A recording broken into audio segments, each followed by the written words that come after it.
అందరికీ నమస్కారం. విద్య నేర్పిన గురుదేవుల పాదపద్మములకు శిరస్సు ఉంచి నమస్కరిస్తూ, వినయము భక్తి గలవారితో అల్లా ఉంటాడు అనేది ఖురాన్ ద్వారా మనం తెలుసుకున్నాం.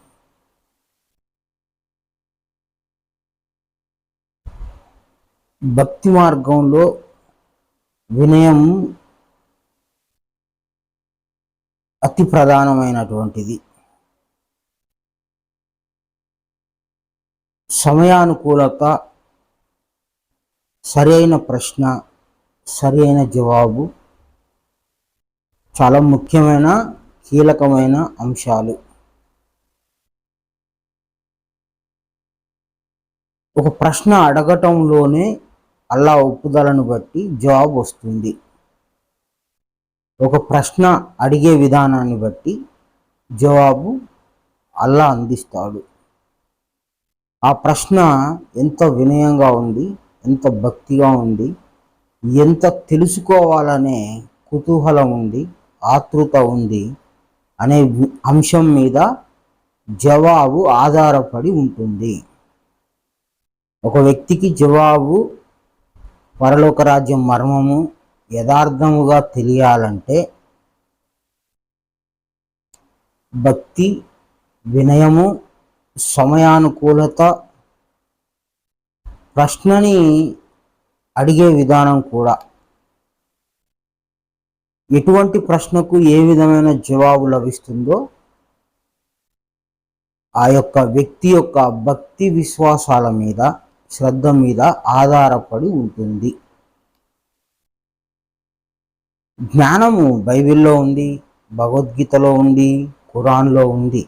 కానీ సహనశీలులు, వినయవంతులు, బుద్ధిమంతులు అని కేటగిరీ చేసి వాళ్లకు మాత్రమే అందే విధంగా అనేక మర్మాలతో కూడుకొని గ్రంథం రాయబడుతూ ఉంది, చెప్పబడుతూ ఉంది. హృదయంలో రోగం ఉన్నవాడు దేవుని మార్గం ఎన్నడూ తెలుసుకోలేడు. వాడు తెలిసినా అది అనేక రకాలుగా, శాఖలుగా, అనేక విధాలుగా వాని అనుభవానికి రాక, తెలిసినా ఎక్కువసేపు నిలబడక, అది ఆ జ్ఞానము వాడి నుండి దూరం అవ్వడానికి పట్టే సమయము చాలా కొద్ది సమయమే. ఒక వ్యక్తి వ్యాయామం చేస్తుంటే, ఒక వ్యక్తి సాధన చేస్తుంటే ఆ వ్యక్తికి ఆ సాధనలో కొంత ఫలితం రావాలి. ఒకడు సన్నబడాలని రోజు పరిగెడుతున్నాడు, కొద్ది రోజులు సన్నబడితే నేను చేసే ప్రయత్నం వృధా కాలేదు. అదేవిధంగా వ్యాయామం చేసేవాళ్ళు, బరువులు మోసేవాళ్ళు శరీరం దృఢంగా తయారైతే, కాస్త కండలు అవి కనిపిస్తుంటే నేను చేసే పని వృధా కాలేదు అనేది తెలియబడతా ఉంది. అదేవిధంగా జ్ఞానంలోకి వచ్చిన తర్వాత ప్రారంధం అక్కడక్కడ పోతూ ఉంటే, మనస్సు యొక్క వేగం, తీవ్రత, అది చేసే అలజడి తగ్గిపోతూ ఉంటే, మన ప్రవర్తనలో విపరీతమైన మార్పు వస్తే, ప్రపంచ చూపు నుండి ఆధ్యాత్మిక చూపు రావడం అనేది అంత ఆషామాషి పని కాదు. ఈ దేవుని విధానాల్లో మార్పు చెందేది మనకు తెలియబడుతూ ఉండాలి, మనకు కనబడుతూ ఉండాలి. మన మాట తీరు కానీ, మనము వేసే ప్రశ్నలో కానీ, చెప్పే జవాబులో కానీ, ఓ గ్రంథం చదివే చదువులో కానీ, అన్నిట్లో కూడా మనకు చాలా మార్పు రావాల్సిన అవసరం ఉన్నది. ఆ మార్పే జ్ఞానం మనల్ని మార్చేస్తుంది, మనల్ని తీర్చిదిద్దుతుంది అనేది మనకు కొంత తెలియబడతా ఉంటుంది. ఏ మార్పు లేకపోతే జ్ఞానము అంటుకోనట్లే. అది ఇప్పుడు జ్ఞానం అంటలేదు అని ఎట్లా తెలుస్తుంది మాకు అంటే, దానికి ప్రధానంగా మనస్సుని పరీక్షించుకుంటే సరిపోదు.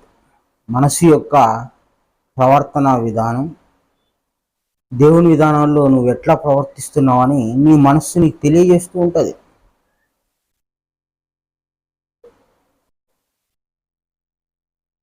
కొంతమంది బైబిల్ చదివి ఆయన మూలముగా సమస్తం కలిగినది, కలిగి ఉన్నదేది ఆయన లేకుండా కలగలేదు అని, అందరూ దేవుడి మూలంగానే కలిగారు కాబట్టి ఇక్కడ మతము అనేది లేదు అని బైబిల్ ద్వారా ఒక బోధకుడు తెలుసుకున్నాడు. కానీ మళ్ళీ వేరే వాడిని వేరే చూపుతోనే చూసి వేరే వాడిని అసహించుకొని వీళ్ళు విగ్రహారాధికులని వాళ్ళని అవమానంగా చూస్తే, అంటే వాడు చూపు అట్లా ఉంటే ఇంకా ఆ వాక్యం అతని తల్లో లేదు అని అర్థం, ఆచరణలో లేదు అని. అదేవిధంగా బ్రాహ్మణుడు లేదా పౌరోహితుడు పురము యొక్క హితము కోరేవాడు. అంటే పురం అంటే అందరూ, ఎన్నో కులాలు ఉంటాయి, ఎన్నో మతాలు ఉంటాయి. ఒక ఊర్లో మంచోడు ఉంటాడు, చెడ్డోడు ఉంటాడు, తాగుబోతోడు ఉంటాడు, వ్యభిచారం ఉంటాడు, దొంగ ఉంటాడు, చాలా రకాలుగా ఉంటారు. అందరి హితం కోరేవాడిని పౌరోహితుడు అంటారు. వాడు ఒక్కరి హితం కాదు, అందరి హితం కోరాలి. వాడికి జాతి మత భేదాలు ఉండకూడదు, వాడిని పౌరోహితుడు అంటారు. కానీ అలాంటి పౌరోహితుడు అని పేరు పెట్టుకొని నేను ఈ కులం వాళ్ళకి పెళ్ళిళ్ళు చేయను, వాళ్ళంటూ వీళ్ళు దూరం, వీళ్ళు ఎట్లా వాళ్ళు అట్లా అనే భావం వచ్చేసింది. ఇది పురముఖ హితం కోరే పౌరోహితుడు అనే పేరు కలిగిన వాడు బ్రాహ్మణుడు. వాడు పెద్దోడు అని పేరే ఉంది, కానీ వాడిని హృదయం నిండా మా గుడికి రాకు, మా దగ్గర ఉండకు, నువ్వు దూరం ఉండు, నువ్వు దగ్గర ఉంటా, నాది పెద్ద కులం, మాది అగ్రహారం అని వాని హృదయం నిండా రోగమే ఉంది. కాబట్టి వాళ్ళు మనకి ఎంత గొప్పగా కనిపించినా, ఎంత యాక్టింగ్ చేసినా దేవుడు హృదయాన్ని చూస్తాడు.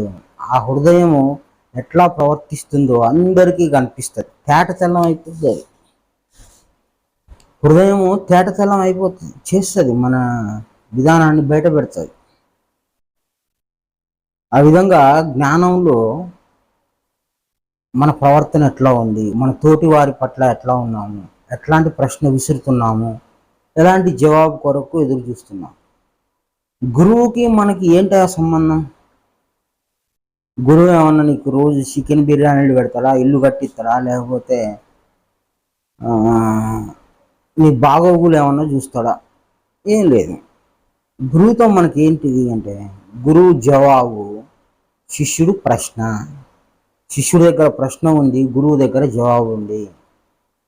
గురువు జవాబు కావాలంటే శిష్యుడి దగ్గర ఉన్న ప్రశ్నని వినయంగా విధేయతగా అడిగి తెలుసుకోవాలి. భగవద్గీత గురువు, ఆయన సాకార గురువు అయితే భగవద్గీత గ్రంథ గురువు. భగవద్గీత దగ్గర కూడా ఎట్లా ఉండాలనో అట్లా ఉండకపోతే అంత పెద్ద అక్షరాలు రాసి, తెలుగులో రాసి, అర్థమయ్యేటట్టు రాసి, ఉదాహరణలు రాసిన నీకున్న భక్తి భావాన్ని బట్టే అర్థమవుద్ది. ఇక్కడ మనము జ్ఞానం దగ్గర ఎట్లా నడుచుకుంటున్నాము, ఎంత ఉత్సాహంగా ఉన్నాము, ఎంత శ్రద్ధ కలిగి ఉన్నాము అనే దాని మీదనే ఆధారపడి ఉంది. కానీ బయట సమాచారం ఎంత వివరంగా ఉంది, ఎంత కఠినంగా ఉంది అనే దాని మీద లేదు.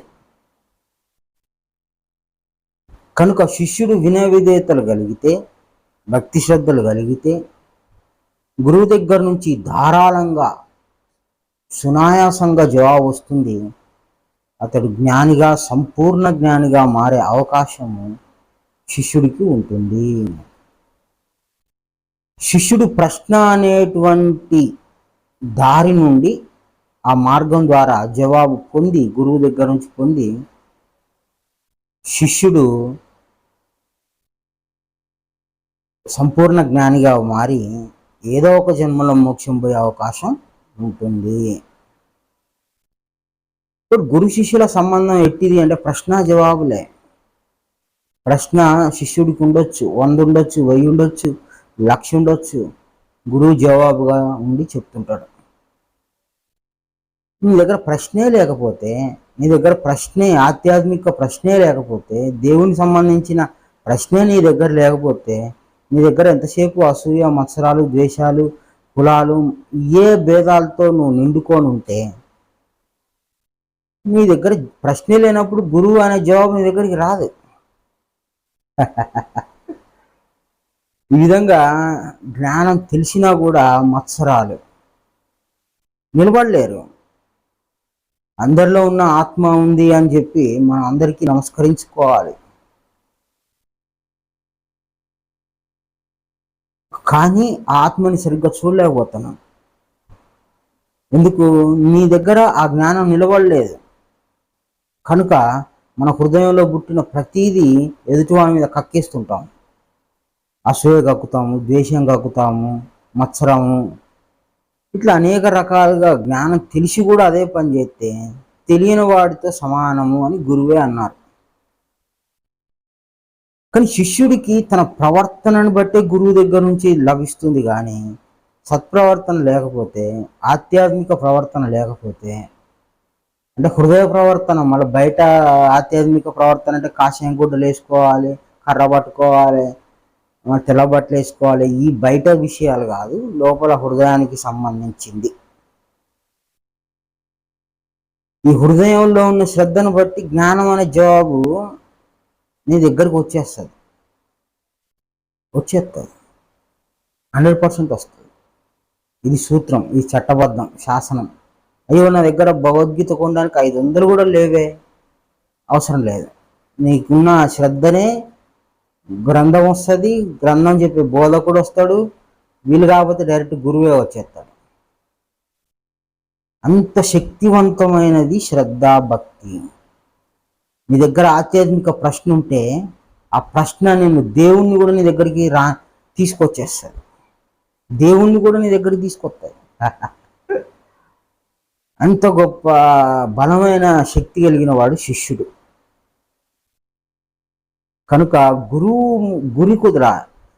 గురువు ఎడల గురి కుదరాలి. ఫస్ట్ ఒక గురువుని పెట్టుకో, కృష్ణుడా, రైట్, క్రీస్తా, ఓకే, ఇట్లా గురి కుదరాలి. కుదిరి ఓహో పలానా వ్యక్తి గురువు, ఈయన జ్ఞానం చెప్పాడు సరే అని నువ్వు ఆ గురువు దగ్గర వినయంగా, ఆ నామం దగ్గర వినయంగా నువ్వు ఓ ప్రశ్నని హృదయంలో మెదిలి అది జవాబు కావాలని నువ్వు తిరిగితే నీకు ఎట్లయినా అందజేసే బాధ్యత గురువుదే, దేవుందే. దాని కొరకు ఆయన పరిపాలన వాడుకుంటాడు, ఆయన యంత్రాంగాన్ని వాడుకుంటాడు. అంత గొప్ప విషయం ఉంది గురువు దగ్గర, దేవుని దగ్గర. ఆధ్యాత్మిక ప్రవర్తన మనం కలిగి ఉంటే డెఫినెట్గా మనకు సంపూర్ణ జ్ఞానం లభిస్తుంది. గురువు దగ్గర నుంచే లభిస్తుంది. మధ్యలో ఎంతమంది పనిచేసినా అది గురువు జ్ఞానమే. మధ్యలో బోధకులు 100 మంది పనిచేయని, గ్రంథం కూడా పనిచేయని, ఎవరు పనిచేసినా నీకు డైరెక్ట్గా గురువు అనేటువంటి విధానం నుంచే వస్తుంది. సరే, గురువు ఎవరు, ఎంతమంది ఉంటారు అనేది కూడా ప్రశ్నే. ఒకప్పుడు రావణ బ్రహ్మ గురువు అని తెలియబడింది, తర్వాత శ్రీకృష్ణుడు అని తెలియబడింది, తర్వాత క్రీస్తు అని తెలియబడింది, తర్వాత వేమన భగవాన్ అని తెలియబడింది, తర్వాత ప్రబోధానంద యోగీశ్వర్లు అని తెలియబడింది. ఇప్పుడు గురువు ఒక్కడే అనే సూత్రం ప్రకారం తీసుకుంటే మరి అందరు ఫోటోలు పెట్టుకోవాలా? అంటే రావణ బ్రహ్మ ఫోటో లేకపోతే ఇంకా అందరి పెట్టుకోవాలంటే అందరు ఫోటోలు, శరీరాలు నీకు వ్యత్యాసం కనిపిస్తుంటుంది, కానీ అందులో ఉన్న పరమాత్మ ఒక్కడే. ఒక యుగానికి ఒక శరీరం గుర్తించవచ్చు, ఆకారం గుర్తించవచ్చు, కానీ అందులో ఉన్న శక్తి, పరమాత్మ శక్తి మారదు. కాబట్టి పరమాత్మ శక్తిని చూసేవాడు ఎంతమంది గురువుల లిస్ట్ పెట్టినా, వరుసగా 100 మంది గురువుల లిస్ట్ పెట్టినా తాను మాత్రం పరమాత్మ శక్తిని చూస్తాడు. కాబట్టి ఆకారము ఏదైతే ఉందో అది ఆ యుగానికి గుర్తింపుగా ఉంటుందే కానీ ఆకారమే ముఖ్యం కాదు. అందులో ఉన్న శక్తి గురువు శక్తి అని మనము నమస్కరించుకోవాలి. మనము ఆ చిత్రపటానికి కానీ ఆ ప్రతిమకు కానీ భక్తిపూర్వకంగా హృదయపూర్వకంగా నమస్కరించుకోవాలి, పూజ చేయాలి, భక్తిగా ఉండాలి. అది పరమాత్మ శక్తి అని భక్తిగా ఉండాలి. ఇప్పుడు గురువు ఒక్కడే, శ్రీకృష్ణుని ఆధారం చేసుకున్న ఒక్కడే. శ్రీకృష్ణుడు పక్కనే క్రీస్తు ప్రతిమ కూడా పెట్టాం అనుకోండి, బట్ ఇద్దరున్నారా గురువులు అని అంటాం, లేదు ఒక్కలే. వేమన భగవాన్ని పెట్టాం, ముగ్గురున్నారా గురువులు అంటే లేదు ఒక్కడే. మరి ఏంది ఈ ఆకారాలు అంటే, యుగానికి ఒక ఆకారం అనేది, శరీరం అనేది అది సర్వసాధారణము. కానీ అన్నిట్లో ఒకే శక్తి ఉందని చూసేవాడు శక్తిని చూస్తాడు కానీ ఆకారాన్ని చూడడు. మరి మర్చిపోతాడు ఆకారం అంతా ఒకటే అనే పరిస్థితి, బుద్ధి ఆ విధంగా తీసుకొని వచ్చే విధానంలో జ్ఞానం పరిపక్వత చెందుతాం. ఈ విధంగా గురువు ఒక్కడే. ఇప్పుడు ఈ గురువు ఒక్కడే అయినప్పుడు నీకు అందుబాటులో ఏదైతే ఉందో, ఏ గురువు ప్రతిమ అందుబాటులో ఉందో, నువ్వు క్రీస్తు ప్రతిమని ఆరాధిస్తావు చేసుకో, కృష్ణుని ప్రతిమను ఆరాధిస్తావు చేసుకో. కానీ మళ్ళీ ఈ జ్ఞానం తెలియకపోతే మళ్ళీ మీ దేవుడిట్ట మా దేవుడిట్ట అని కొట్టుకుంటాం. ఇది వ్యత్యాస జ్ఞానం ఏర్పడుద్ది, వ్యత్యాస మత్సరం ఏర్పడి ఇబ్బంది పడాల్సి వస్తుంది. ఇప్పుడు జరుగుతుంది అయితే ప్రస్తుతం అదే. శక్తిని చూడండి అయ్యా అని అంటే అది వదిలిపెట్టి ఆకారాన్ని చూస్తారు. ఆకారాన్ని చూస్తే మోసం జరుగుతుంది. అందులో ఉన్న శక్తి గురు శక్తి. గురువు ఆనాడు ఈ శరీరంతో ఈ శక్తితో ప్రయాణించాడు కాబట్టి శక్తిని చూసామనుకోండి ప్రాబ్లం లేదు. లేదు ఆకారాలను చూస్తే ఆకారాల మీద కూడా కామెంట్ జరుగుతుంది, విమర్శిస్తున్నారు ఇట్లా. ఇప్పుడు గురువుకి మొక్కిన హృదయము, గురువుకి నమస్కరించిన మనస్సు, గురువు అందించిన జ్ఞాన బుద్ధి ఏదైతే ఉందో అది గురువుకే సొంతము, మిగతా ఎవడికి పంచద్దు. యేసుక్రీస్తుకి తల్లి ఉంది, ఆమెకి గురువు ఎవరు? యేసుక్రీస్తే. మరి ఆయన పెంచిన తండ్రి ఉన్నాడు యేసేపు, మరి ఆయనకి గురువు ఎవరు? యేసుక్రీస్తే. అప్పుడే పుట్టిన పిల్లోడికి గురువు ఎవడు? యేసుక్రీస్తే. ఇప్పుడు ఉదాహరణకు వేమన భగవాను తీసుకుందాం. వేమన భగవానుడు అంటే గురువు, ఆయన కూడా. ఆ గురువు ఆయనకి చరిత్ర తీసుకుంటే ఆయన ఒక వేశ్య స్త్రీతో కూడా కలిసినట్లుంది. కానీ మనకి గురువు అని గుర్తింపు వచ్చిన తర్వాత గురువు ఒక్కడే అనే సూత్రం ప్రకారం వేమన యోగి వారికి సంబంధపడి ఉన్న ఆ వేశ్య స్త్రీ, తను శారీరక సంబంధం పెట్టుకున్న ఆ వేశ్య స్త్రీ, ఆమె దగ్గరికి వెళ్ళి ఆమెను మీ గురువు ఎవరు అని అంటే వేమన యోగి వారి పేరే చెప్పాల. వేమన యోగి వారి వదిన దగ్గరికి వెళ్ళి మీ గురువు ఎవరన్నా వేమన భగవాన్ పేరే చెప్పాలి. వేమన యోగి వారి తల్లి దగ్గరికి వెళ్ళి మీ గురువు ఎవరు అంటే వేమన భగవాన్ పేరే చెప్పాలి. గురువు ఒక్కడే, 100 మంది ఉండరు.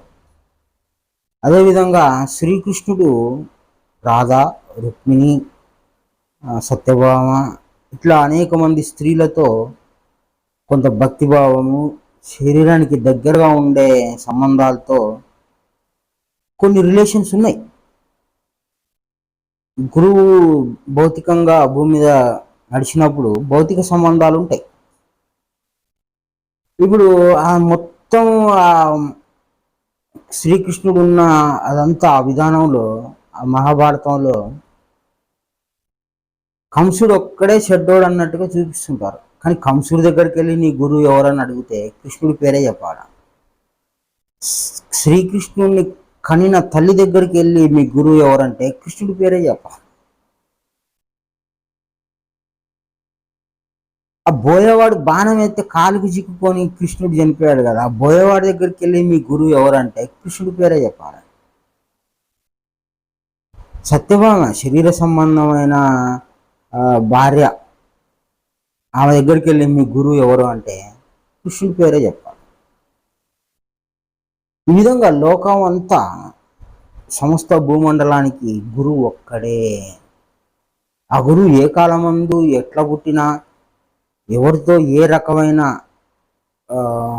రిలేషన్షిప్ సంబంధం ఏర్పడినా, గురువు విధానం దగ్గరకు వచ్చేసరికి గురు పద్ధతి ఒక్కటే. ఇప్పుడు శ్రీకృష్ణుడికి పిల్లలు ఉన్నారనుకోండి, ఆ పిల్లల దగ్గరికి వెళ్ళి మీ గురువు పేరు చెప్పండి అంటే కృష్ణుడి పేరే చెప్తారు.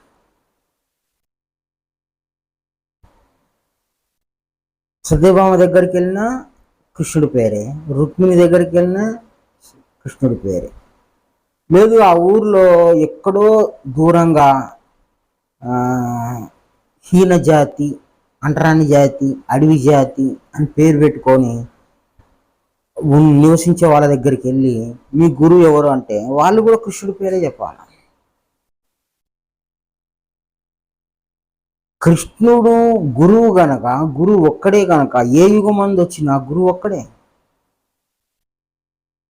శరీరాలు మారవచ్చు, కాలం మారవచ్చు, అంటే సంవత్సరాలు మారవచ్చు, కానీ పరమాత్మ మారడు గనక, పరమాత్మ ఎప్పుడు ఏ శరీరంలో వచ్చినా ఆయనే వస్తాడు కాబట్టి ఆ శరీరంలో ఉన్న పరమాత్మను చూసేవాడే నిజమైన గురువుని చూసినట్లు. వాడు కొట్టుకోడు, వాడు తిట్టుకోడు. గురువుకు నమస్కరించిన హృదయము, గురువును మొక్కిన మనస్సు ఇంకొకరికి మొక్కే అవకాశం లేదు, వాడు చేయడు. ఎవరు నిజమైన శిష్యుడు అయితే. ఇక హృదయంలో రోగం వేసుకొని అర్థం కాక నానా రకాలుగా వాడు బుద్ధి చెడిన వాడైతే గురువుకు నమస్కరిస్తాడు, గురువు భార్యకి నమస్కరిస్తాడు, గురువు కొడుకులకి నమస్కరిస్తాడు. ఆయనతో గురువు దగ్గర గేట్ పని చేసేవాడని ఉన్న వానికి నమస్కరిస్తాడు. వాణ్ణి అందరినీ ఈ మొత్తం మిక్స్ అయిపోయిన బుద్ధితో, మిశ్రమ బుద్ధితో ప్రవర్తించే అవకాశం దారి తప్పిన శిష్యుడికి ఉంటుంది. కానీ గురువు ఒక్కడే అనుకున్నప్పుడు క్రీస్తు గురించి ఎవరైనా తప్పుగా మాట్లాడితే ఎంత కృష్ణుడు భక్తుడైనా వెళ్ళి అక్కడ అడ్డుకుంటాడు. గురువు గురించి తప్పుగా మాట్లాడొద్దు, తప్పు అని అతడు స్పందిస్తాడు. క్రీస్తు గురించి తప్పుగా మాట్లాడొద్దు, అది పరమాత్మ శక్తి, ఆయన గురువు, ఆయన నాకు గురువే, అందరికీ గురువే అనేటువంటి శక్తి కలిగిన వాడు నిజమైన శిష్యుడు. లేదు ఒక శిష్యుడు బలమైన జ్ఞానం కలిగిన వాడు బైబిల్ ఆధారంగా క్రీస్తే గురువు అని చెప్తూ ఉంటే ఒకడొచ్చి కృష్ణుని నిందిస్తే నిందించకు, ఆయననే గురువు అంటాడు. శక్తి ఒకటే, రూపాలు వేరు, సమయం వేరు, యుగాలు వేరు అని నిజమైన శక్తిని గుర్తించిన వాడు ఒకవేళ తను క్రీస్తు బోధ చేస్తూ ఉండినా కృష్ణుడి విషయం వస్తే అక్కడ కూడా ఎవరైనా తప్పుగా మాట్లాడితే కృష్ణుడు గురువే అని కృష్ణుడిని కూడా గురువుగా పరిచయం చేస్తాడు. ఎందుకు? గుర్తింపబడిన వాడు కాబట్టి. గుర్తించలేదనుకో ఆయన గురించి, ఆయన చరిత్ర గురించి చెడ్డగా మాట్లాడే అవకాశాలు ఉంటాయి. ఈ విధంగా ఇప్పుడు మన లోకం చూస్తే రకరకాలుగా ఉంది. అంటే ఇవన్నీ అర్థం కాక గురు శక్తిని, గురు భక్తిని, గురు విధానాన్ని తెలియక గురు నింద పాలైపోయి క్షమించరాని పాపం సంపాదించుకొని శిష్యుడు చెడిన వాడు అవుతున్నాడు. మనిషి ఏ శక్తి లేక దారి తప్పినాడు అవుతాడు. ఎవరికి వాళ్ళు పరీక్షించుకోవాలి. ఎత్తి చూపిస్తే మమ్మల్ని చూపిస్తావా అని అంటారు. మరి నువ్వు రేపు ఈ కర్మ అంటించుకొని రేపు నువ్వే కదా కష్టపడేది. చెప్పినంత మాత్రాన, బుద్ధి చెప్పినంత మాత్రాన, ఇది తప్పు అని చెప్పినంత మాత్రాన చెప్పిన వాడికి శిక్ష ఏం పడదు. వీడేదో జాలి హృదయంతో వాడు బాగుపడతాడేమో అని చెప్తాడు. ఎదిరించినందుకు, సత్యాన్ని సత్యం కాదన్నందుకు శిక్ష ఎవరికి వస్తుంది? చెప్పినోడికా, ఎదిరించినోడికా? అనుభవించేది ఎవరు? ఎవడైతే సత్యాన్ని సత్యం కాదంటాడో వాడికే శిక్ష. ఖురాన్లో కూడా ఉంది. ఒకసారి లోకాన్ని అంతా పరీక్షించుకొని చూసుకోపో, ఎంతమంది ఎన్ని రకాల శిక్షలతో ఇబ్బంది పడుతుండ్రో. అవన్నీ ఊరికే రాలే, తలపోగరు. స్వాధీనపడని మనస్సు ఉన్నవాళ్ళు, దేవుని పట్ల తేలిక స్వభావం ఉన్నవాళ్ళు, దేవుడు అంటే వాస్తవంగా తెలియని వాళ్ళు, గురి తెలియని వాళ్ళు, గురి కుదరని వాళ్ళు, వీళ్ళందరూ లేనిపోని తిప్పలు తెచ్చుకొని శిక్షను అనుభవిస్తున్నారు. ఈరోజు భూమి మీదనే అనుభవిస్తున్నారు, మళ్ళీ బయట అనుభవించరు.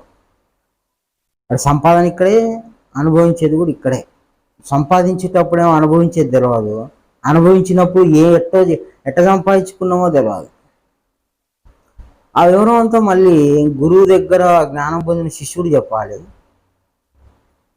గురువు చెప్పిన ఆయన గురువో కాదో కూడా తెలియదు మనకి. ఆ రోజు క్రీస్తు వస్తే ఈయన గురువో కాదో అని కన్ఫ్యూజన్లో ఆయన్నే అవమానించే పరిస్థితికి వచ్చారు. కాబట్టి భక్తి కలిగి ఉంటే, శ్రద్ధ కలిగి ఉంటే అదే పెద్ద ఆయుధం, అదే పెద్ద గొప్పది. కనుక దేవుని విధానంలో వినయం బాగా ప్రదర్శించాలి. ప్రశ్న మంచిగా తయారు చేసుకోవాలి. ప్రశ్న అడగటం కూడా, ప్రశ్న అడగటంలో కూడా దాన్ని బట్టే దేవుడు జవాబిస్తాడు. లేదు మీ క్రీస్తు ఎట్ట గురువు అవుతాడు, ఏదో చూపి నాకు, గురువు అంటే ఏంది అని ఆ వెటకార భావము, ఆ స్వరంలో ఉండేటువంటి ఆ హెచ్చు, అది కూడా ఉండకూడదు. వినయం అనేది ఉండాలని ఖురాను చాలాసార్లు నేర్పించింది, భగవద్గీత నేర్పించింది, బైబిల్ ఇంకా నేర్పించింది. దేవుని ఎడల వినయం అనేది బైబిల్ బాగా నేర్పిస్తుంది. కానీ ఆ ప్రవర్తన కొందరిలో లేకపోవటం చేత దేవునికి దూరమైన వాళ్ళు కూడా ఉన్నారు. అది మనం గమనిస్తే తెలిసిపోతుంది. దేవుని మాట దగ్గర వక్రంగా మాట్లాడి ఆ స్థాయిలో మాట్లాడవచ్చా మాట్లాడకూడదా అనేటువంటిది మర్చిపోయి ఉద్రేక పూరితులై మాట్లాడటం చేత దేవునికి దినదినము దూరం అయిపోతున్నారు. దినదినము ఎంత దూరం పోవాలనో అంత దూరం పోతారు. కాబట్టి భక్తి వినయాలు గురువు శిష్యుడికి నేర్పించే మొట్టమొదటి పాఠాలే. ఎంత భక్తి, ఎంత వినయము, ఎంత శ్రద్ధ ఉంటే వాడు అంత దూసుకెళ్తాడు జ్ఞానంలో. అవే శిష్యునికి ఆయుధాలు, అర్హతలు, ఆస్తి.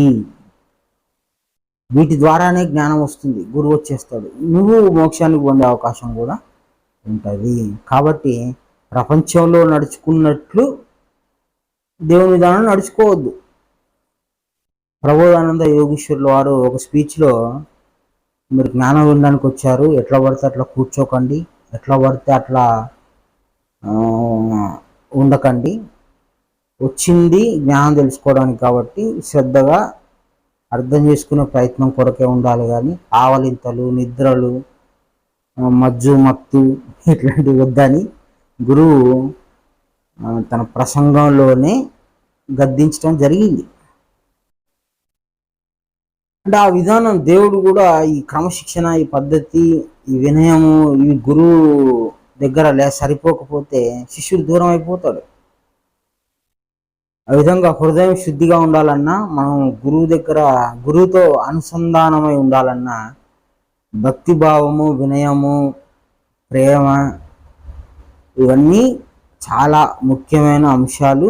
ఖురాన్ బాగా చెప్పింది. ఖురాన్ కూడా బాగా చదవండి. ఖురాన్ గ్రంథము మనకు అనేకమైన వంకరలు తీసేస్తుంది. మనం ఎన్ని రకాలుగా వంకరలు ఉంటామో అవన్నీ తీసేసి మనల్ని అల్లాకు సరిపడే వ్యక్తిగా తయారు చేస్తుంది ఖురాన్. అందుకోసం ఖురాన్ బాగా చదవండి, ఇంకా బాగా చదవండి. ఖురాన్ మన జీవితాన్ని సరైన మార్గంలో తీసుకెళ్లే అవకాశం ఎక్కువ ఉంటుంది.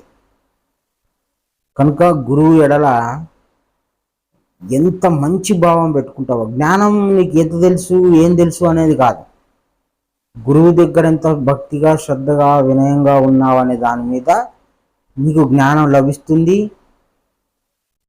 ఇది గొప్ప ఆధారము. గురువు మీదనే ఉండాలి. మళ్ళీ పక్కన వాళ్ళు ఏదో మాటల చేత మనల్ని మాయ చేసి వాళ్ళ మాట వినేటట్లు చేసుకొని నాకు కూడా కాళ్ళు మొక్కు, నా ఫోటో కూడా ఇంట్లో పెట్టుకో అనే పరిస్థితికి వస్తారు. అప్పుడు నువ్వు గురువు మీద భక్తి సన్నగిల్లితే, నువ్వు హృదయం చెడిపోతే, ఇగో ఇట్లాంటి పనికిమాలిన వాళ్ళందరూ పుట్టుకొచ్చి మన దారిని తప్పు దారి తీసుకెళ్తారు. కాబట్టి గురువు ఎడల బలమైన భక్తి కలిగి ప్రశ్న జవాబుల సంబంధమే అని నువ్వు తెలుసుకోగలిగితే నువ్వు ఇతరుల చెప్పులు మోయవు, ఇతరులకు నువ్వు బానిస అవ్వవు. ఎందుకు? గురువు దగ్గరకు వచ్చినా నీకు ఏం చెప్తాడు? నా దగ్గర ప్రశ్న ఉంది అని అంటే గురువు జవాబు చెప్పి పంపిస్తాడు. గురువే అంత క్లారిటీగా ఉంటాడు. భగవద్గీతలో కూడా అర్జున ఇట్లా చెప్తానా, నువ్వు ప్రశ్న అడుగుతున్నావు నేను జవాబు చెప్తానా అంటాడు. అంతేగాని పోయి బజారుకి పోయి బఠానీలు తీసుకురా, టిఫిన్ తీసుకురా, నా పని చేసి పెట్టు, నా మాటను అని గురువు అన్నాడు. గురువు ఎంతసేపు శిష్యుడికి జవాబుగా ఉంటాడు. ఆ మాత్రం ఇంగితం కూడా లేకుండా చాలామంది పాస్టర్ల ఇళ్ళల్లో కొంతమంది భక్తులు వెళ్ళి వాళ్ళ ఇంట్లో పని చేస్తుంటారు, వాళ్ళ బట్టలు ఉతుకుతుంటారు, వాళ్ళ ఇంట్లో బూజు దొరుకుతుంటారు. ఇదంతా దేవుని సేవ అని భ్రమపడుతుంటారు, వాళ్ళ కాళ్ళు మొక్కుతుంటారు. ఇక నానా రకాలుగా భయంకరంగా తయారైంది. గురు శిష్యుల సంబంధం ప్రశ్న జవాబుల సంబంధమే, అంతకుమించి ఇంకోటి ఏమీ లేదు. కాబట్టి గురువు ఎడల భక్తి కలిగి ఉండండి. గురువు ఒక్కడే. మళ్ళీ ఎవడన్నా వచ్చి నాకు కూడా కాళ్ళు మొక్కు, నాకు కూడా సేవలు చేయనంటే ఆవిడి దొంగ గురువు అని గుర్తించండి. దొంగ గురువులను గుర్తించాలన్నా కూడా ఉపాయం చెప్పాడు, గురువు ఒక్కడే అని. ఇదే పెద్ద ఉపాయం, గురువు ఒక్కడే, ఆయనే క్రీస్తు. కాబట్టి మిగతా వాళ్ళకి చపరాశి పని చేయొద్దండి. ఒకవేళ ఇద్దరు శిష్యులు కలిస్తే గురువు యొక్క జ్ఞానాన్ని చర్చించుకుంటూ ఆనందంగా కాసేపు మాట్లాడుకోవచ్చు, చర్చ పెట్టుకోవచ్చు. అంతవరకే గురు శిష్యుల సంబంధం జ్ఞానాన్ని చర్చించుకోవడం వరకు, మాట్లాడుకోవడం వరకు, ఆనందించడం వరకు. అజ్ఞానికైతే జ్ఞాని బోధించుతూ ఉంటాడు. జ్ఞాని సంబంధం జ్ఞానం బోధిస్తుంటాడు, అజ్ఞాని వింటుంటాడు. ఇది ఇంతకు మించి చపరాశి పనులు చేయొద్దండి. గురువు యొక్క జ్ఞానం పొందినవాడు పౌరుషంగా, రోషంగా జీవించాలని కోరుకుంటూ అందరికీ నమస్కారం. గురు సమర్పణ.